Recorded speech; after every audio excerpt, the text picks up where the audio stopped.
ವೀಕ್ಷಕರೇ, ಗಲ್ಫ್ ರಾಷ್ಟ್ರಗಳು ಲಕ್ಷಾಂತರ ಭಾರತೀಯರಿಗೆ ಅನ್ನದ ಬಟ್ಟಲಾಗಿದೆ.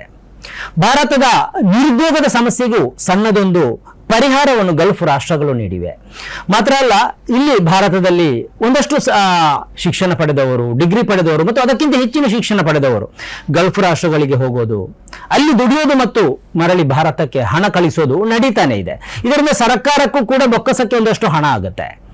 ಅವರು ಭಾರತದ ತಮ್ಮ ಕುಟುಂಬಗಳನ್ನು ಕೂಡ ಬಡತನದಿಂದ ಮೇಲೆತ್ತಾರೆ, ಮನೆ ಕಟ್ತಾರೆ, ಹೆಣ್ಮಕ್ಕಳಿಗೆ ಮದುವೆ ಮಾಡಿಸ್ತಾರೆ, ಗಂಡು ಮಕ್ಕಳಿಗೆ ಮದುವೆ ಮಾಡಿಸ್ತಾರೆ, ಶಿಕ್ಷಣ ಕೊಡ್ತಾರೆ. ಹೀಗೆ ಮನೆಯನ್ನು ಕೂಡ ಅಭಿವೃದ್ಧಿಯ ಪಥದಲ್ಲಿ ಕೊಂಡೊಯ್ತಾರೆ. ಆದರೆ ಅವರು ಹೀಗೆ ಗಲ್ಫಲ್ಲಿ ದುಡಿದು ಮರಳಿ ಭಾರತಕ್ಕೆ ಬಂದಾಗ ಅವರು ಸಮುದ್ರದಿಂದ ತೆಗೆದ ಮೀನಿನಂತೆ ಚಡಪಡಿಸ್ತಾರೆ ಅನ್ನುವ ಅಭಿಪ್ರಾಯ ಕೂಡ ಇದೆ. ಯಾಕಂದ್ರೆ ಎಲ್ಲರೂ ದುಡ್ಡಿದ್ದವರಾಗಿರೋದಿಲ್ಲ, ಶ್ರೀಮಂತರಾಗಿರೋದಿಲ್ಲ. ಊರಿಗೆ ಬರುವಾಗ ಒಂದು ಕಾಯಿಲೆಗಳನ್ನು ತಗೊಂಡು ಬರ್ತಾರೆ, ಬಡವರು ಆಗಿರ್ತಾರೆ. ಇಂಥವರು ಗಲ್ಫ್ನಿಂದ ರಿಟರ್ನ್ ಆದವರಲ್ಲಿ ಇದ್ದಾರೆ ಅನ್ನುವ ಅಭಿಪ್ರಾಯ ಇದೆ. ಈ ಹಿನ್ನೆಲೆಯಲ್ಲಿ 3 ವರ್ಷಗಳ ಹಿಂದೆ ಗಲ್ಫ್ ರಿಟರ್ನೀಸ್ ಅಸೋಸಿಯೇಷನ್ ಅನ್ನೋದು ಕರ್ನಾಟಕದಲ್ಲಿ ಸ್ಥಾಪನೆ ಆಯಿತು. 3 ವರ್ಷಗಳ ಹಿಂದೆ ಸ್ಥಾಪನೆ ಆಯಿತು. ಮಾತ್ರ ಅಲ್ಲ, ಅದಕ್ಕೆ ಒಂದಷ್ಟು ಬೇಡಿಕೆಗಳು ಕೂಡ ಇವೆ, ಸರ್ಕಾರದ ಮುಂದಿಡಬೇಕಾದ ಅಹವಾಲುಗಳು ಕೂಡ ಇವೆ. ಈ ಎಲ್ಲವನ್ನು ಕೇಳಿಸಿಕೊಳ್ಬೇಕು ಅನ್ನೋ ಉದ್ದೇಶದಿಂದ ಮತ್ತು ಸರ್ಕಾರ ಇದನ್ನು ಕೇಳಿಕೊಂಡು ಅವರ ಭಾವನೆಗಳಿಗೆ ಸ್ಪಂದನೆ ಮಾಡಬೇಕು ಅನ್ನೋ ಉದ್ದೇಶದಿಂದ ಈ ನಾವೊಂದು ಕಾರ್ಯಕ್ರಮವನ್ನು ಹಮ್ಮಿಕೊಂಡಿದ್ದೇವೆ. ಈ ಗಲ್ಫ್ ರಿಟರ್ನೀಸ್ ಅಸೋಸಿಯೇಷನ್ನ ಅಧ್ಯಕ್ಷರು ನಮ್ಮ ಜೊತೆ ಇದ್ದಾರೆ, ಶಾಹುಲ್ ಹಮೀದ್. ನಿಮಗೆ ಈ ಕಾರ್ಯಕ್ರಮಕ್ಕೆ ಸ್ವಾಗತ. ಹಾಗೆ ಇದರ ಪ್ರಧಾನ ಕಾರ್ಯದರ್ಶಿ ಆಗಿರುವ ಮೆಲ್ವಿನ್ ಲೋಬೋ ಅವರು ನಮ್ಮ ಜೊತೆ ಇದ್ದಾರೆ. ಸರ್, ನಿಮಗೆ ಈ ಕಾರ್ಯಕ್ರಮಕ್ಕೆ ಸ್ವಾಗತ. ಶಾಹುಲ್ ಹಮೀದ್ ಅವರೇ, ನೀವು ಗಲ್ಫಲ್ಲಿ 45 ವರ್ಷಗಳ ಕಾಲ ದುಡಿದು ಆ ಬಳಿಕ ಭಾರತಕ್ಕೆ ಬಂದವರು, ಈಗ ಈ ಸಂಘದ ಅಧ್ಯಕ್ಷರು ಕೂಡ ಆಗಿದ್ದೀರಿ. ಯಾಕೆ ಈ ಸಂಘವನ್ನು ಕಟ್ಟಿದ್ರಿ, ಏನು ಅದರ ಉದ್ದೇಶ ಇತ್ತು ಅನ್ನೋದನ್ನು ಸ್ವಲ್ಪ ವಿವರಿಸಿ. ಪ್ರಥಮವಾಗಿ ನಮ್ಮ ಗಲ್ಫ್ ರಿಟರ್ನೀಸ್ ಅಸೋಸಿಯೇಷನ್ ಮತ್ತು ಅನಿವಾಸಿ ಭಾರತೀಯ ಕರ್ನಾಟಕ ಇದರ ಸಮಸ್ಯೆಗಳು ಮತ್ತು ಪರಿಹಾರಕ್ಕಾಗಿ ಚರ್ಚಿಸಲು ಅವಕಾಶ ಕೊಟ್ಟಂತಹ ಸನ್ಮಾರ್ಗ ನ್ಯೂಸ್ ಮತ್ತು ಕುಕ್ಕಿರವರಿಗೆ ಧನ್ಯವಾದಗಳು. ನಾನು ಗಲ್ಫಿಂದ ಬಂದ ನಂತರ ಇಲ್ಲಿ ಮಂಗಳೂರಲ್ಲಿ ಒಂದು ಗಲ್ಫ್ ರಿಟೈರ್ಡ್ ಅಸೋಸಿಯೇಷನ್ ಎಂಬ ಸಂಘಟನೆಯನ್ನು ನಮ್ಮ ಮಿತ್ತೂರ್ ಹಂಜಾಜ್ ಅವರ ಅಧ್ಯಕ್ಷತೆಯಲ್ಲಿ 3 ವರ್ಷಗಳ ಹಿಂದೆ ಸ್ಥಾಪನೆಯಾಗಿತ್ತು. ನಂತರ ನಾನು ಅದರಲ್ಲಿ ಜಾಯಿನ್ ಆದೆ. ಆ ಜಾಯಿನ್ ಆದ ನಂತರ ನಮ್ಮಲ್ಲಿರುವ ಸದಸ್ಯರ ಆ ಕಥೆಗಳನ್ನು ಕೇಳಿ ನನಗೆ ತುಂಬ ಬೇಸರವಾಯಿತು ಮತ್ತು ಇಂತಹ ಒಂದು ಸಂಘಟನೆಯ ಅಗತ್ಯವಿದೆ ಎಂದು ನನಗೆ ಅರ್ಥವಾಯಿತು. ಯಾಕಂದರೆ ಅದರಲ್ಲಿರುವ ಹೆಚ್ಚಿನ ಸದಸ್ಯರು ರೋಗಿಗಳಾಗಿದ್ದಾರೆ, ವಯಸ್ಸಾದವರು, ಅಲ್ಲದೆ ಅವರಿಗೆ ದಿನನಿತ್ಯದ ಖರ್ಚಿಗೆ ಕೂಡ ಅವರು ಕಂಗಾಲಾಗಿದ್ದಾರೆ ಮತ್ತು ಮಕ್ಕಳ ಶಿಕ್ಷಣಕ್ಕೆ ಮತ್ತು ಆರೋಗ್ಯ ಸಮಸ್ಯೆಗಳಿಗೆ ಅವರು ಬಳಲುತ್ತಿದ್ದಾರೆ. ಆದ್ದರಿಂದ ಅವರಿಗೆ ಏನಾದರೂ ಒಂದು ಸಹಾಯವನ್ನು ಮಾಡಬೇಕೆಂಬ ಉದ್ದೇಶದಿಂದ ನಾನು ಈ ಸಂಘಟನೆಯಲ್ಲಿ ಜಾಯಿನ್ ಆಗಿದ್ದೇನೆ. ಓಕೆ, ಎಷ್ಟು ವರ್ಷಗಳ ಹಿಂದೆ ಜಾಯಿನ್ ಆದ್ರಿ ನೀವು? ನಾನು ಒಂದೂವರೆ ವರ್ಷದ ಹಿಂದೆ ಜಾಯಿನ್ ಆದದ್ದು. ಓಕೆ ಓಕೆ ಓಕೆ ಆ ಗಲ್ಫ್ ರಿಟರ್ನ್ ಆದವರ ಬೆನಿಫಿಟ್ಗೆ ಏನಾದರೂ ಆಗಬೇಕು, ಅವರ ಬದುಕು ಕೊನೆಗಾಲದ ಬದುಕು ಚೆನ್ನಾಗಿರಬೇಕು, ಮುಸ್ಸಂಜೆಯ ಬದುಕು ಚೆನ್ನಾಗಿರಬೇಕು ಅನ್ನೋ ಉದ್ದೇಶದಿಂದ ಸಂಘಟನೆ ಸ್ಥಾಪನೆ ಆಗಿದೆ. ನೀವು ಕೂಡ ಅದರಲ್ಲಿ ಜಾಯಿನ್ ಆಗಿದ್ದೀರಿ. ಲೋಬೋ ಅವರೇ, ಓಕೆ, ಈ ನಿಮ್ಮ ಬೇಡಿಕೆಗಳು ಏನು ಅಂತ ನೀವು ಇವರು ಹೇಳಿದ್ರೆ ಅವ್ರಿಗೆ ಏನಾದರೂ ಆಗಬೇಕು ಅಂದ್ರೆ ಪರ್ಟಿಕ್ಯುಲರ್ ಆಗಿ ನೀವು ಯಾರನ್ನಾದರೂ ಭೇಟಿಯಾಗಿದ್ದೀರಾ, ನಿಮ್ಮ ಬೇಡಿಕೆಗಳನ್ನು ಮುಂದಿಟ್ಟಿದ್ದೀರಾ, ಆ ಬೇಡಿಕೆಗಳಿಗೆ ಸ್ಪಂದನೆ ಹೇಗೆ ಸಿಕ್ಕಿದೆ ಅಂತ? ನಾವು ನಮ್ಮ ಸಂಘಟನೆಯನ್ನು ಕಟ್ಟಬೇಕಂತ ಹೇಳಿಕೊಂಡು ನಾವು ವಿವಿಧ ಕಡೆಯಲ್ಲಿ ಹೋಗಿ ಅಲದಾಡಿ ನೋಡುವಾಗ ಗಲ್ಫಿನಿಂದ ಬಂದ ಜನರು ತುಂಬ ಕಷ್ಟದಲ್ಲಿದ್ದಾರೆ. ಅವರು ಗಲ್ಫಲ್ಲಿ ದುಡಿಯುವಾಗ ಮಕ್ಕಳಿಗೋಸ್ಕರ, ಹೆಂಡತಿ ಮಕ್ಕಳಿಗೋಸ್ಕರ, ಕುಟುಂಬಕ್ಕೋಸ್ಕರ ಹಾಗೂ ಅವರ ರಿಲೇಷನ್ಗೋಸ್ಕರ ಅವರು ದುಡಿತಾರೆ. ಆದರೂ ಅವರು ಗಲ್ಫಿನಿಂದ 1 ತಿಂಗಳಿಗೆ 2 ತಿಂಗಳಿಗೆ ಬಂದ ತಕ್ಷಣ ಎಲ್ಲರೂ ಅವರನ್ನು ಸಿಗ್ಲಿಕ್ಕೆ ಬರ್ತಾರೆ. ಆದರೆ ಅವರು ಅನಾನುಕೂಲದಲ್ಲಿ ಇದ್ದಾಗ ಇದೆಯಲ್ಲ, ಯಾರು ಸಹಾಯ ಮಾಡಲು ಬರುವುದಿಲ್ಲ. ಅದೇ ಒಂದು ತುಂಬ ಜನರನ್ನು ನಾನು ಗಲ್ಫಲ್ಲಿ ಇರುವಾಗ ನಾನು ಯಾರು ಅಂತ ನೋಡೋದಿಲ್ಲ.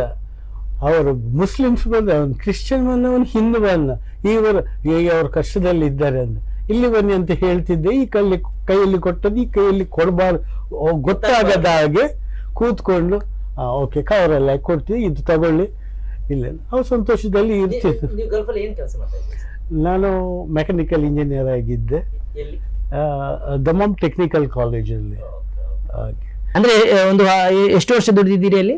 ಅಲ್ಲಿ 15 ವರ್ಷ ದುಡಿದಿದೆ. ಇಲ್ಲಿ ಭಾರತಕ್ಕೆ ಬಂದು ನೀವು ಈ ಗಲ್ಫಿಂದ ರಿಟರ್ನ್ ಆದವರ ಅವರನ್ನು ಭೇಟಿಯಾಗಿದ್ರ, ಅವರ ಸಮಸ್ಯೆಗಳನ್ನ ಆಲಿಸಿದ್ರ, ಹತ್ತಿರದಿಂದ ನೋಡಿದ್ರ, ಮನೆಗೆ ಹೋದ್ರ, ಹೇಗೆ ಅಂತ? ನಾನು ಎಲ್ಲ ಜಾತಿಯ ಮದುವೆ ಮತ್ತೆ ಯಾವ ಆಹ್ವಾನವಿದೆ ಅದಕ್ಕೆ ಹೋಗುವಾಗ ನಮ್ಮ ಗಲ್ಫಲ್ಲಿ ಹಿಂತಿರುಗಿದವರು ಅವರ ಜೀವನ, ಅವರು ನಡುಕೊಳ್ಳುವ ರೀತಿ ಮೊದಲು ಹೇಗಿದ್ರು, ಇವಾಗ ಅವರ ರೀತಿ ನೋಡಿದ್ರೆ ಕಣ್ಣೀರು ಬರುವ ಸ್ಥಿತಿಯಲ್ಲಿದೆ.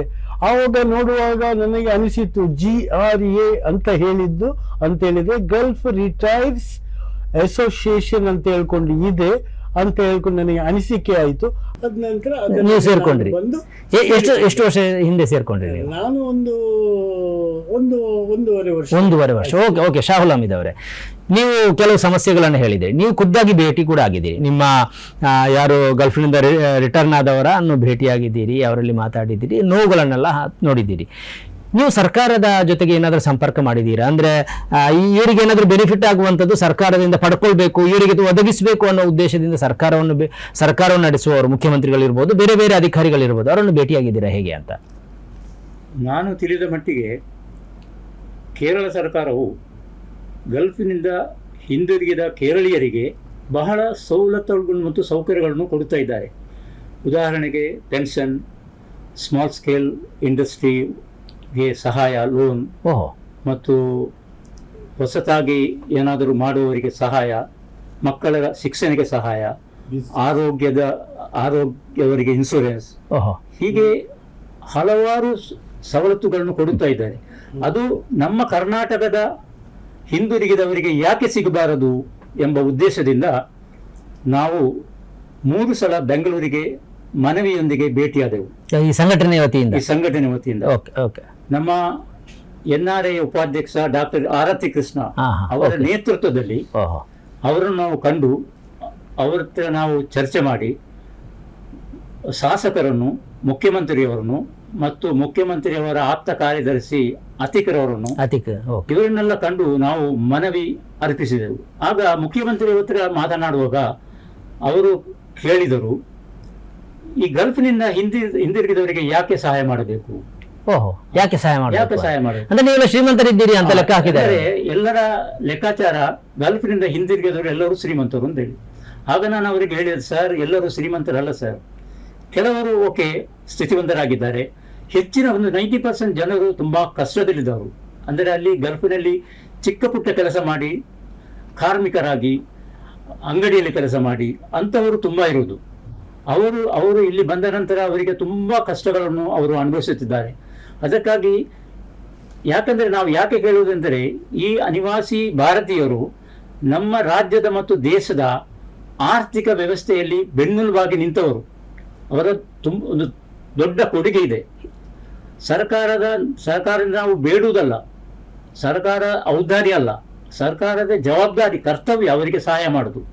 ಆದ್ದರಿಂದ ಕೇರಳ ಮಾದರಿಯಲ್ಲಿ ಇಲ್ಲಿ ಕೂಡ ಅವರಿಗೆ ಸಹಾಯ ಲಭಿಸಬೇಕೆಂದು ನಾವು ನಿಮ್ಮಲ್ಲಿ ವಿನಂತಿಸಿಕೊಳ್ಳುತ್ತೇವೆ. ಆಗ ಅವರಿಗೆ ಮನವರಿಕೆ ಆಯಿತು. ಆಗ ಅವರು ಹೇಳಿದರು, ಈ ಸಲ ಬಜೆಟ್ನಲ್ಲಿ ನಾವು ಏನು ಅಲಾಟ್ಮೆಂಟ್ ಮಾಡಲಿಲ್ಲ, ಮುಂದಿನ ಬಜೆಟಲ್ಲಿ ನೋಡುವ ಅಂತ ಹೇಳಿದರು. ಯಾವಾಗ ಹೇಳಿದ್ದು ಇದು? ನಾವು 3 ವರ್ಷದ ಮೊದಲು. 3 ವರ್ಷದ ಮೊದಲು ಹಾಗೆ ಹೇಳಿದ್ದಾರೆ. ಫಸ್ಟ್ ಹೋದಾಗ ಅಲ್ಲಿ ಒಂದು NRA ಇವರ ಒಂದು ಇದಿತ್ತು, ಸಮಾವೇಶ ಇತ್ತು. ಅಲ್ಲ, 3 ವರ್ಷದ ಬಳಿಕ 3 ಬಜೆಟ್ ಮಂಡಿಸಿದ್ರಲ್ಲ ಅವರು? ಹೌದು, ಅದರಲ್ಲಿ ಬಂದಿದ ಇಲ್ಲ. ಈ ಬಜೆಟ್ ಆಗುವ ಮೊದಲು ಕೂಡ ನಾವು DC ಮುಖಾಂತರ ಮುಖ್ಯಮಂತ್ರಿಗಳಿಗೆ ಒಂದು ಮನವಿಯನ್ನು ಅರ್ಪಿಸಿದೆವು. ಸಭಾಪತಿಯವರಿಗೆ ಕೂಡ ಕೊಟ್ಟಿದ್ದೆವು, ಯುಟಿಖಾದರ್ ಅವರಿಗೆ. ಹೌದು, ಆದರೂ ಏನು ಪ್ರಯೋಜನ ಆಗಲಿಲ್ಲ. ಅವರು ಏನೆಲ್ಲ ಭರವಸೆ ನೀಡಿದ್ರ? ನಾವು ಮಾತಾಡ್ತೇವೆ ಅಂತ ಹೇಳಿದ್ರ ಯುಟಿಖಾದರ್ ಅವರು? ಅಷ್ಟೇ ಹೇಳಿದ್ರು, ಓಕೆ ನಾವು ಮಾತಾಡುತ್ತೇವೆ. ಆದ್ರೆ ನಿಮ್ಮ ನಿರೀಕ್ಷೆಯಂತೆ ಯಾವುದೇ ಚಟುವಟಿಕೆ ನಡೆದಿಲ್ಲ, ಬಜೆಟ್ ಅಲ್ಲಿ ಅಲಾಟ್ಮೆಂಟ್ ಆಗಿಲ್ಲ. ಹೌದು, ಶಾಹುಲ್ ಹಮೀದ್ ಅವರು ಹೇಳಿದರು, ಗಲ್ಫ್ನಲ್ಲಿ ದುಡಿತಾ ಇರುವವರು ಸರ್ಕಾರಕ್ಕೆ ಬೆನ್ನೆಲುಬಾಗಿದ್ದಾರೆ ಅಂತ. ಬೆನ್ನೆಲುಬಾಗಿದ್ದು ಹೇಗೆ ಅಂತ? ನೀವು ದುಡಿತೀರಿ, ಅಲ್ಲಿ ಹಣ ಮಾಡ್ತೀರಿ, ನಿಮ್ಮ ಮನೆಗೆ ಗಳಿಸ್ತೀರಿ, ಮಕ್ಕಳನ್ನು ಬೆಳೆಸ್ತೀರಿ, ಮದುವೆ ಮಾಡಿಸ್ತೀರಿ, ಮನೆ ಕಟ್ತೀರಿ, ಹೀಗೆ ಅಲ್ಲ. ಮತ್ತೆ ಸರ್ಕಾರಕ್ಕೆ ಹೇಗೆ ನೀವು ಬೆನ್ನೆಲುಬಾಗೋದು ಹೇಳಿ ಸರ್? ಅಲ್ಲಿ ಯಾವ ಕ್ಯಾಟಗರಿ ಅವರು ಏನಿದ್ರೇನು ಬ್ಯಾಂಕಲ್ಲೇ ದುಡ್ಡು ಕಳಿಸ್ತಾರೆ. ಕೆಲವರು ನಾನು ಒಂದು 5 ವರ್ಷ, 10 ವರ್ಷ, 20 ವರ್ಷ, ಕೆಲವರು ಆ ದುಡ್ಡನ್ನು ಮುಟ್ಟುವುದೇ ಇಲ್ಲ. ಅವರ ಕುಟುಂಬದ ಸದಸ್ಯರಿಗೆ ಅಥವಾ ಅವರ ತಂದೆ ತಾಯಿಯ ಅಣ್ಣ ತಮ್ಮಂದಿರಿಗೆ, ಮಕ್ಕಳಿಗೆ, ಹೆಣ್ಣು ಮಕ್ಕಳಿಗೆ ಎಲ್ಲ ಇದೆ ಅಲ್ಲ, ಮದುವೆ ಮಾಡಿಸೋದ್ರಲ್ಲಿ ಅಲ್ಲ, ಯಾವುದಾದ್ರೂ ಹೆಲ್ಪಿಂಗ್ ನೇಚರಲ್ಲಿ ಅವರು ಮುಂದುವರಿಸ್ತಾರೆ. ಅದನ್ನ ಆ ದುಡ್ಡನ್ನು ಅಲ್ಲೇ ಇಡ್ತಾರೆ, ಬೇಕಾದಷ್ಟು ಅವರು ಯೂಸ್ ಮಾಡ್ತಾರೆ, ಕೊಡ್ತಾರೆ, ಅಲ್ಲಿ ಇಡ್ತಿದ್ದಾರೆ. ಅದರ ನಂತರ ಅವರು ರಿಟೈರ್ಮೆಂಟ್ ಆದ ನಂತರ ಬರುವಾಗ ಕೈಯಲ್ಲಿದ್ದ ದುಡ್ಡು ಖಾಲಿಯಾಗಿ ಬಿಡುತ್ತೆ. ಆವಾಗ ಅವರಿಗೆ ಯಾರು ಹೊಣೆ, ಯಾರು ಗತಿ? ಕೈಯಲ್ಲಿ ದುಡ್ಡು ಇಲ್ಲ ಅಂತ ಹೇಳಿದರೆ ಅಣ್ಣನೂ ಇಲ್ಲ, ತಮ್ಮನೂ ಇಲ್ಲ, ಯಾರೂ ಇಲ್ಲ. ಒಳ್ಳೆಯವರಿದ್ದಾರೆ, ಅಣ್ಣ ತಮ್ಮಂದಿರು, ಅಕ್ಕ ತಂಗಂದಿರು ಸ್ಪರ್ಧಿಸ್ತಾರೆ. ನನಗೆ ಇದು ಒಳ್ಳೆ ಕಾರ್ಯಕ್ಕೆ ನನಗೆ ಹೆಲ್ಪ್ ಮಾಡಿದ್ದಾನೆ, ಪ್ರೀತಿಯಿಂದ ನನಗೆ ಸಹಕರಿಸಿದ್ದಾನೆ, ಸಹಕಾರ ಕೊಟ್ಟಿದ್ದಾನೆ ಅವನ ಮತಿಯಿಂದ. ಅದನ್ನೂ ಮರೆತು ಬಿಟ್ಟರೆ ಇವರ ಸ್ಥಿತಿ ಅಲೋಲ ಕಲೋಲವಾಗಿ, ಒಬ್ಬಂಟಿಕೆಯಾಗಿ ಅವರು ಒಂದು ಅನಾರೋಗ್ಯದಿಂದ ಬಳಲಿಕೊಂಡು ಅವರ ಜೀವ ನಶಿಸುವ ಸ್ಥಿತಿಯಲ್ಲಿ. ಅಂದ್ರೆ ಗಲ್ಫ್ನಿಂದ ಅವರು ದುಡ್ಡು ಕಳಿಸೋದು, ಬ್ಯಾಂಕ್ ಥ್ರೂ ಅಲ್ಲಿ ದುಡ್ಡು ಕಳಿಸೋದು, ಅದರ ಒಂದು ಅಂಶ ಸರ್ಕಾರಕ್ಕೆ ಹೋಗುತ್ತೆ. ಇಲ್ಲಿ ಎಷ್ಟೆಲ್ಲ ಖರ್ಚು ಮಾಡ್ತಾರೆ ಆ ಎಲ್ಲ ಖರ್ಚಿಗೂ ಕೂಡ ತೆರಿಗೆ ಬೀಳುತ್ತೆ. ನೀವು ಒಂದು ಬಂಗಾರ ತಗೊಳ್ಳೋದಾದ್ರೂ ತೆರಿಗೆ ಬೀಳುತ್ತೆ, ಸೀರೆ ತಗೊಳ್ಳೋದಾದ್ರೂ, ಅಂದ್ರೆ ಒಂದು ಅಂಶ ಸರ್ಕಾರಕ್ಕೆ ದೊಡ್ಡ ಮಟ್ಟದಲ್ಲಿ ತೆರಿಗೆ ಹೋಗುತ್ತೆ. ಆದ್ದರಿಂದ ನೀವು ನಮಗೆ ಭಿಕ್ಷೆ ಕೊಡಬೇಡಿ, ನಾವು ಕೊಟ್ಟ ಹಣದಿಂದ ಸಣ್ಣದೊಂದು ಪಾಲನ್ನ ನಮಗೆ ಕೊಡಿ ಅಂತ ನೀವು ಏನು ಸರ್ಕಾರದ ಮುಂದೆ ಇಡ್ತಾ ಇದ್ದೀರಿ ಅಂತ ನಿಮ್ಮ ಮಾತಿನ ಅರ್ಥ ಅಂತ ನಾನು ಭಾವಿಸಿದ್ದೇನೆ. ಕೇರಳ ಸರ್ಕಾರಕ್ಕೆ ಸ್ಪಂದಿಸ್ತಿದೆಯಾ ಮತ್ತು ಅವರಿಗೆ ಬೇಕಾದಾಗೆ ಸಹಕಾರ ಮಾಡಿಕೊಂಡು ನಡೆಸ್ತಿದೆ. ಅದೇ ಆಕಾಂಕ್ಷೆಗಳನ್ನು ನಾವು ಅವರ ಹತ್ರ ಬೇಡಿಕೊಳ್ಳುತ್ತೇವೆ. ಓಕೆ, ಶೌಲ, ನಿಮ್ಮ ಜೊತೆ ಮಾತಾಡುವಾಗ ನನಗೆ ಗೊತ್ತಾದೊಂದು 300ಕ್ಕಿಂತಲೂ ಹೆಚ್ಚು ಸದಸ್ಯರಿದ್ದಾರೆ ಅಂತ. ಓಕೆ, ಈ ಸದಸ್ಯರನ್ನು ಇಟ್ಕೊಂಡು ನೀವು ಒಂದು ಸರ್ಕಾರಕ್ಕೆ ಮನವಿ ಸಲ್ಲಿಸುವ, ಸರ್ಕಾರಕ್ಕೆ ತಲುಪುವ ಹಾಗೆ ಬೆಂಗಳೂರಿನಲ್ಲಿ ಏನಾದರೂ ಧರಣಿ ನಡೆಸಿದ್ದೀರಾ, ಹೋರಾಟ ನಡೆಸಿದ್ದೀರಾ, ಏನಾದರೂ ಮಾಡಿದ್ದೀರಾ? ಟೀಮ್ ಆಗಿ ಇಂಥ ಕೆಲಸ ಏನಾದರೂ ಮಾಡಿದ್ದೀರಾ? ಯಾಕಂದರೆ ಇಷ್ಟರವರೆಗೆ ನಮಗೆ ಸರ್ಕಾರದಿಂದ ಒಂದು ನಿರೀಕ್ಷೆ ಇತ್ತು, ನಮ್ಮ ಈ ಮನವಿಗೆ ಸ್ಪಂದಿಸಬಹುದೆಂದು. ಆದರೆ ಇಷ್ಟರವರೆಗೆ ಅವರು ಸ್ಪಂದಿಸಲಿಲ್ಲ. ಈಗ ನಮ್ಮ ಮುಂದಿನ ಪ್ಲಾನ್ ಎಂದರೆ ಪ್ರತಿಭಟನೆ ನಡೆಸುವುದು. ಓಕೆ, ಮುಂದಿನ ಹೆಜ್ಜೆ ಹೇಗೆ? ಪತ್ರಿಕಾಗೋಷ್ಠಿಯನ್ನು ನಡೆಸೋದು ಮತ್ತು ನಿಮ್ಮಂತಹ ಚಾನಲ್ ಮುಖಾಂತರ ಜನರಿಗೆ ಇದರ ತಿಳುವಳಿಕೆ ಮೂಡಿಸುವುದು ಮತ್ತು ಲೇಖನಗಳನ್ನು ಬರೆಯುವುದು. ಇಂಥ ಒಂದು ಪ್ಲ್ಯಾನಿಂಗ್ ಮುಂದೆ ನಾವು ಇಟ್ಟಿದ್ದೇವೆ. ಯಾಕೆಂದರೆ ನಾವು 3 ಸಲ ಬೆಂಗಳೂರಿಗೆ ಹೋಗಿ ಎಲ್ಲರನ್ನು ಕಂಡು ಮನವಿ ಮಾಡಿ ಅವರಿಗೆ ನಮ್ಮ ಅರ್ಥ ಮಾಡಿಕೊಂಡು ಯಾವೆಲ್ಲ ಕಷ್ಟ ಮಾಡಿ ಕೂಡ ಏನೂ ಪ್ರಯೋಜನ ಆಗಲಿಲ್ಲ. ಆದುದರಿಂದ ಇನ್ನು ಇಂತಹ ಒಂದು ಇದರಲ್ಲಿ ನಾವು ಮುಂದೆ ಹೋಗಬೇಕೆಂದು ನಾವು ನಿಮ್ಮ ಈ ಸಂಘದಲ್ಲಿ 300ರಷ್ಟು ಸದಸ್ಯರಿದ್ದಾರಲ್ಲ, ಅವರು ಎಲ್ಲಿಯವರು ದಕ್ಷಿಣ ಕನ್ನಡದವರು ಅಥವಾ ಕರ್ನಾಟಕದವರು ಎಲ್ಲರೂ ಇದ್ದಾರೆ ಅದರಲ್ಲಿ, ಅಥವಾ ಕೇವಲ 300 ಮಂದಿ? ಯಾಕೆ ಗಲ್ಫ್ನಿಂದ ರಿಟರ್ನ್ ಆದವರು ಕೇವಲ 300 ಮಂದಿಯ? ಏನಾಗಿದೆ ಅಂದ್ರೆ ನೀವು ಎಲ್ರಿಗೂ ತಲುಪುವುದಕ್ಕೆ ವಿಫಲ ಆಗಿದ್ದೀರಾ, ತಲುಪಿಲ್ವಾ ಹೇಗೆ ಅಂತ? ಇಲ್ಲ, ನಾವು ಎಲ್ಲರನ್ನು ತಲುಪುವುದರಲ್ಲಿ ವಿಫಲರಾಗಿದ್ದೇವೆ. ಅಂದರೆ ನಮ್ಮ ಗ್ರೌಂಡ್ ವರ್ಕ್ ಸಾಕಾಗಲ್ಲ. ಈಗ ಮುಂದಿನ ದಿನಗಳಲ್ಲಿ ಇದನ್ನು ರಾಜ್ಯದಾದ್ಯಂತ ವಿಸ್ತರಿಸಬೇಕು ಎಂಬ ಉದ್ದೇಶ ನಮಗಿದೆ. ಓಕೆ ಓಕೆ ಓಕೆ ಓಕೆ ನನಗೆ ಒಂದಿದೆ, ಸರ್ಕಾರದೊಂದಿಗೆ ಮಾಹಿತಿಯ ಒಂದು ಬೇಡಿಕೆ ಇಡುವಾಗ ಅದು ಇದಿರಬೇಕು, ಏನು ಪರ್ಟಿಕ್ಯುಲರ್ ಆಗಿರಬೇಕು. ಹೀಗೆ ಇಷ್ಟು ಮಂದಿ ಇದ್ದಾರೆ ನಮ್ಮಲ್ಲಿ ರಿಟರ್ನ್ ಆದವರು, ಅವರಲ್ಲಿ ಇಷ್ಟು ಮಂದಿ ಇಂಥ ಸಂಕಟದಲ್ಲಿದ್ದವರಿದ್ದಾರೆ, ಇಷ್ಟಿಷ್ಟು ಮಂದಿ ರೋಗಿಗಳಿದ್ದಾರೆ, ಅವರು ಇಷ್ಟಿಷ್ಟು ವರ್ಷ ದುಡಿದು ಬಂದಿದ್ದಾರೆ. ಇಂತಹ ಮಾಹಿತಿಗಳನ್ನು ಸರ್ಕಾರಕ್ಕೆ ಸರಿಯಾಗಿ ಸಲ್ಲಿಸಬೇಕಾಗತ್ತೆ. ಅಂದರೆ ಸರ್ಕಾರ ಆ ಕಡೆಗೆ ಬಜೆಟಲ್ಲಿ ಹಣ ಅಲಾಟ್ ಮಾಡುವಾಗ ಸರ್ಕಾರಕ್ಕೂ ಒಂದು ಇದಿರ್ತದಲ್ಲ, ಕೆಲವರು ಇರ್ತಾರೆ, ಹೊಣೆಗಾರ ಇರುತ್ತೆ, ಉತ್ತರದಾಯಿತ್ವ ಇರುತ್ತೆ. ಇಂಥ ಗ್ರೌಂಡ್ ವರ್ಕ್ ಏನಾದರೂ ಮಾಡಿದ್ದೀರಾ ನೀವು, ಸರ್ಕಾರಕ್ಕೆ ಸಲ್ಲಿಸಿದ್ದೀರಾ ಹೇಗೆ ಅಂತ? ಇಂಥ ಪರ್ಟಿಕ್ಯುಲರ್ ಇಶ್ಯೂ ಇದೆ, ಇಲ್ಲಿಗೆ ನೀವು ಇಷ್ಟಿಷ್ಟು ಹಣ ಕೊಡಬೇಕು ಅಂತ ಹೇಳಿ ಏನಾದರೂ ಪರ್ಟಿಕ್ಯುಲರ್ ಕೆಲಸ ಮಾಡಿದ್ದೀರಾ? ಹೌದು, ನಮ್ಮ ಮನವಿಯನ್ನು ನಾನು ಕಾಪಿ ತರಲಿಲ್ಲ. ಆ ಮನವಿಯಲ್ಲಿ ನಾವು ಸಂಕ್ಷಿಪ್ತವಾಗಿ ನಾವು ವಿವರಿಸಿದ್ದೇವೆ. ಏನು ಸಮಸ್ಯೆಗಳಿದೆ ಮತ್ತು ಸರ್ಕಾರದಿಂದ ಏನು ನಮಗೆ ನಾವು ಬೇಡಿಕೊಳ್ಳುತ್ತೇವೆ ಮತ್ತು ನಾವೊಂದು ಬ್ರೋಚರ್ ಕೂಡ ಮಾಡಿದ್ದೇವೆ. ಅದನ್ನು ಕೂಡ ನನಗೆ ತರಲು ಮರೆತು ಹೋಯಿತು. ನಾವು ನಮ್ಮಿಂದ ಏನೆಲ್ಲ ಕೆಲಸ ಆಗುತ್ತದೆ ಅದನ್ನೆಲ್ಲ ನಾವು ಮಾಡಿದ್ದೇವೆ. ನಾವು ಸತತವಾಗಿ ಪ್ರಯತ್ನಿಸಿದ್ದೇವೆ. ಇನ್ನು ಸರ್ಕಾರದ ಕೈಯಲ್ಲಿದೆ ಇದನ್ನು ಸ್ಪಂದಿಸುವುದು. ಸರ್ಕಾರ ಮುಖ್ಯಮಂತ್ರಿಗೆ ಅದನ್ನು ಸಲ್ಲಿಸಿದ್ರೆ ನೀವು? ಹೌದು, ಮುಖ್ಯಮಂತ್ರಿಯವರಿಗೆ ಸಲ್ಲಿಸಿದ್ದೇವೆ, ಮುಖ್ಯಮಂತ್ರಿಗಳ ಆಪ್ತ ಕಾರ್ಯದರ್ಶಿಗೆ ಸಲ್ಲಿಸಿದ್ದೇವೆ ಮತ್ತು NRI ಫೋರಮ್ನ ಉಪಾಧ್ಯಕ್ಷರಿಗೆ ಸಲ್ಲಿಸಿದ್ದೇವೆ, ಸಭಾಪತಿ ಅವರಿಗೆ ಸಲ್ಲಿಸಿದ್ದೇವೆ, ಕೆಲವು ಶಾಸಕರಿಗೆ ಸಲ್ಲಿಸಿದ್ದೇವೆ. ಓಕೆ ಓಕೆ ಓಕೆ ಅಂದರೆ ನಿಮ್ಮ ವತಿಯಿಂದ ನಿಮಗೆ ಸಾಧ್ಯವಾಗುವಷ್ಟು ಕೆಲಸ ಮಾಡಿದ್ದೇವೆ. ಓಕೆ, ನೀವು ಕೇರಳದ ವಿಷಯ ಹೇಳಿದ್ರಿ.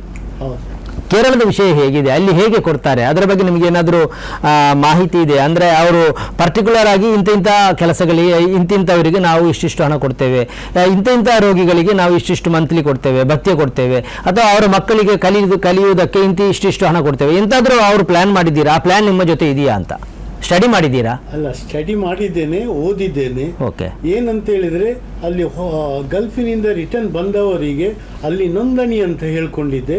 ನೋಂದಣಿ ಮಾಡಿಕೊಂಡು ಪಾಸ್ಪೋರ್ಟ್ ಅಲ್ಲಿ ಎಕ್ಸಿಟ್ ಅಂತ ಹೇಳ್ಕೊಂಡು ಬರ್ತಾರೆ. ಅವರ ಇದು ವಯಸ್ಸು ಎಲ್ಲ ಅವರು ನೊಂದಿಸಿ ಅವರಿಗೆ ಇನ್ಶೂರೆನ್ಸ್ ಮತ್ತು ಮೆಡಿಕಲ್ ಕಾರ್ಡ್ ಎಲ್ಲ ಇಶ್ಯೂ ಮಾಡಿ ಅವರಿಗೆ ಅಲ್ಲಿ ನೋಂದಣಿ ಮಾಡಿ ಅದರ ಸವಲತ್ತಿನ ಒಂದು ರೂಲ್ಸ್ ಆ್ಯಂಡ್ ರೆಗ್ಯುಲೇಷನ್ ಇದೆ, ಅವರ ಕೈಯಲ್ಲಿ ಕೊಟ್ಟು ಅವರಿಗೆ ಕಳಿಸ್ತಾರೆ. ಆ ಸಮಯದಿಂದ ಅವರು ನೋಂದಣಿಯಾಗಿ ಸರ್ಕಾರದಿಂದ ಏನು ಅನುಕೂಲತೆಗಳು ಬರ್ತಿದೆಯಾ ಅದಕ್ಕೆ ಅವರು ಅರ್ಹರು. ಕಳೆದ ವರ್ಷ ಬಜೆಟಲ್ಲಿ ಎಷ್ಟಿಟ್ಟಿದೆ ಕೇರಳ ಸರ್ಕಾರ ಗೊತ್ತಿದೆಯಾ? ಮಾಹಿತಿ ಇಲ್ಲ ಕಣತೆ. Okay okay. ಅಂತೂ ಪ್ರತಿ ವರ್ಷ ಸರ್ಕಾರ ಬಜೆಟಲ್ಲಿ ಹಣ ಇಡುತ್ತೆ. ಬಜೆಟಲ್ಲಿ ಗಲ್ಫಿಂದ ಬಂದವರಿಗೆ ಒಂದು ಸಮಾನುಕೂಲದ ಒಂದು ಇದನ್ನು ಬಜೆಟ್ ಅನ್ನು ಕೊಟ್ಟು ಅವರಿಗೆ ಸಹಕರಿಸುತ್ತೆ. ಓಕೆ, ಅಲ್ಲಿ ಇಂಥ ಅಸೋಸಿಯೇಷನ್ ಇದೆ, ದೊಡ್ಡದು ಇದೆ. ಅವರನ್ನ ಏನಾದರೂ ಮೀಟ್ ಆದ್ರ ನೀವು? ತುಂಬಾ ಜನರನ್ನು ಮೀಟ್ ಆಗಿದ್ದೆವು. ನೀವು ಮಾಡಿ, ನೀವು ಇದನ್ನು ಗವರ್ಮೆಂಟ್ ಇಂದ ನಾವು ಸರ್ಕಾರಕ್ಕೆ ನಾವು ಟ್ಯಾಕ್ಸ್ ಅನ್ನು ಕೊಡ್ತಿದ್ದೇವೆ, ಪ್ರತಿ ನಮ್ಮಿಂದ ಸವಲತ್ತನ್ನು ತಗೊಳ್ತಿದ್ದೆ. ನಾವು ಕಷ್ಟದಲ್ಲಿರುವಾಗ ಸರ್ಕಾರ ನಮ್ಮನ್ನು ಆಧರಿಸಬೇಕು. ನಮಗೆ ಯಾಕೆ ನಾವು ಕಷ್ಟ ಕಾಲದಲ್ಲಿ ಬೇಡಿಕೊಳ್ಳಬಾರದು? ಅದೇ ಒಂದು ವಿಷಯ. ಓಕೆ ಓಕೆ, ನಾನು ಕೊನೆಗೊಳಿಸ್ತಾ ಇದ್ದೇನೆ. ಶಾವ್ಲಾಮಿದ್ ಅವರೇ, ನೀವು ಯಾಕೆ ಗಲ್ಫಿನಿಂದ ರಿಟರ್ನ್ ಆದವರ ಬಗ್ಗೆ ಮಾತ್ರ ಇಂಥ ಒಂದು ಅಸೋಸಿಯೇಷನ್ ಮಾಡಿದಿರಿ? ಗಲ್ಫ್ ಬಿಟ್ಟು ಬೇರೆ ದೇಶಗಳಲ್ಲಿಯೂ ಕರ್ನಾಟಕದವರು ದುಡಿತಾ ಇದ್ದಾರಲ್ಲ, ಅವರನ್ನು ಕೂಡ ಇನ್ಕ್ಲೂಡ್ ಮಾಡ್ಬೋದಿತ್ತಲ್ಲ ಇದರ ಜೊತೆಗೆ ಅಂತ. ನೀವು ಗಲ್ಫ್ ಅಸೋಸಿಯೇಷನ್ ಅಂತ ಯಾಕೆ ಮಾಡಿದ್ರಿ? ಗಲ್ಫ್ ಮಾತ್ರ ಇರುವುದಲ್ಲ, ಕರ್ನಾಟಕದವರು ಜಗತ್ತಿನ ಬೇರೆ ಬೇರೆ ದೇಶಗಳಲ್ಲಿ ದುಡಿತಾ ಇದ್ದಾರೆ, ಅವರನ್ನು ಕೂಡ ಇನ್ಕ್ಲೂಡ್ ಮಾಡಬಹುದಿತ್ತಲ್ಲ. ಸ್ವಲ್ಪ ಅವರಿಗೂ ಕೂಡ ನಿಮ್ಗೆ ಇದು ಮಾಡಬಹುದಿತ್ತಲ್ಲ ಏನು ಅಂತ. ಒಳ್ಳೆ ಕ್ವಶನ್. ಅಂದರೆ ಯುರೋಪ್ ಮತ್ತು ಪಾಶ್ಚಿಮಾತ್ಯ ದೇಶದಲ್ಲಿರೋರಿಗೆ ಅವರಿಗೆ ಇಂತಹ ಸಮಸ್ಯೆಗಳಿಲ್ಲ.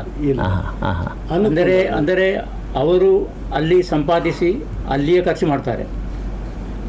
ಅಂದರೆ ಈ ಗಲ್ಫ್ ರಾಜ್ಯದಿಂದ ಮಾತ್ರ ಊರಿಗೆ ಕಳಿಸುವಂತಹ ವ್ಯವಸ್ಥೆ ಇರೋದು. ಭಾರತ ಸರ್ಕಾರಕ್ಕೆ ಆರ್ಥಿಕ ಇದರಲ್ಲಿ ಸಹಾಯವಾಗೋದು ನಮ್ಮ ಈ ಗಲ್ಫ್ನವರಿಂದ ಮಾತ್ರ. ಹೆಚ್ಚಿನ ಸಮಸ್ಯೆ ಇರೋದು ಗಲ್ಫಿನವರಿಗೆ. ಅದಕ್ಕಾಗಿ ಈಗ ನಮ್ಮ ಸೌದಿ ಅರೇಬಿಯಾದಲ್ಲಿ ಒಂದು ಅನಿವಾಸಿ ಭಾರತೀಯ ಸಂಘ ಅಂತ ಈಗಾಗಲೇ 1-2 ವಾರದ ಮೊದಲು ಅಲ್ಲಿ ಸ್ಥಾಪಿಸಿದ್ದಾರೆ. ಅದರಲ್ಲಿ 1500 ಈಗಾಗಲೇ ಜನರು ಅದರಲ್ಲಿ ನೋಂದಣಿಯಾಗಿದ್ದಾರೆ. ಓಕೆ, ಕರ್ನಾಟಕದವರ ಹೊರಗಿನವರ? ಕರ್ನಾಟಕದವರು.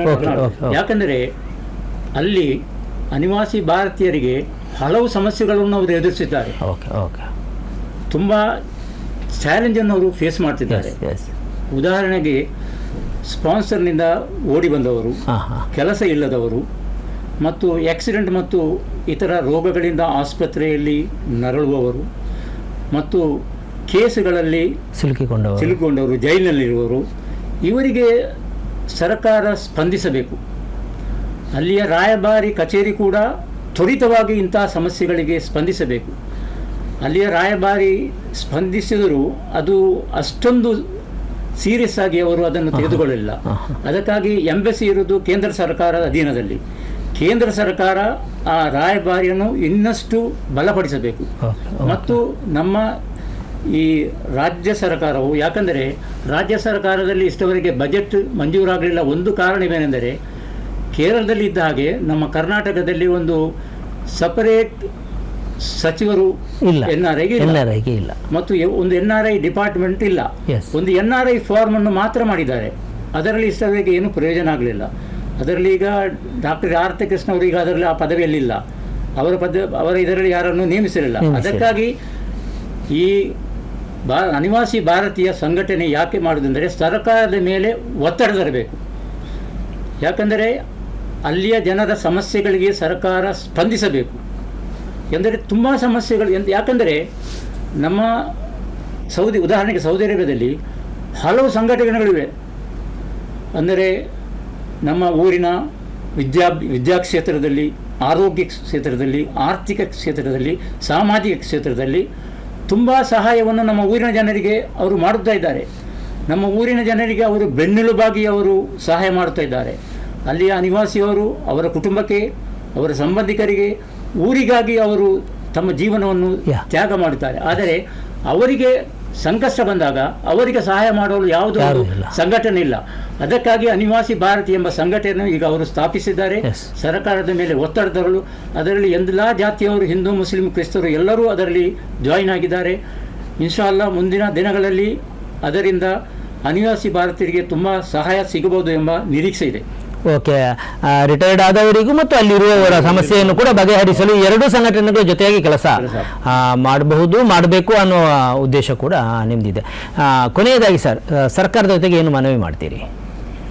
ಸರ್ಕಾರ ಜೊತೆ ಮನವಿ ಏನು ಅಂತ ಮಾಡುವುದಂತ ಹೇಳಿದರೆ, ಕಷ್ಟ ಕಾಲದಲ್ಲಿ ಇದ್ದವರಿಗೆ ಒಂದು ಅನಾನುಕೂಲ ಆಗಲಿ ಎಂದು, ಮತ್ತು ಅವರು ಕಷ್ಟದಲ್ಲಿ ಇದ್ದವರಿಗೆ ಏನಾದರೂ ಒಂದು ವಿಮೆ ಅಥವಾ ಅವರಿಗೆ ಏನಾದರೂ ಒಂದು ಯೋಜನೆಗಳು ಸರ್ಕಾರ ವತಿಯಿಂದ, ಗಲ್ಫಿನಲ್ಲಿ ಇಷ್ಟು ಜನರು ದುಡಿದು ಸರ್ಕಾರಕ್ಕೆ ಅನುಕೂಲವಾಗುತ್ತೆ, ಅದರಲ್ಲಿ ಅನುಕೂಲವಾದದ್ದನ್ನು ನಮ್ಮನ್ನು ಮರೆತು ಬಿಡ್ತಾರೆ. ನಾವೊಂದು ಮೂಲೆಯಲ್ಲಿ ಇದ್ದು ಬಂದು ನಮ್ಮ ಬಳಗರೊಟ್ಟಿಗೆ ಹಂಚಿ ನಮ್ಮ ದುಡ್ಡೆಲ್ಲ ಮುಗಿದ ನಂತರ ನಾವು ಒಂದು ಮೂಲೆಯಲ್ಲಿ ಬಿದ್ದು ಬಿಡ್ತೇವೆ ಅಂತ ಹೇಳಿಕೊಂಡು ಅದೇ ಒಂದು ಯೋಚನೆ ಇದೆ. ಸರ್ಕಾರ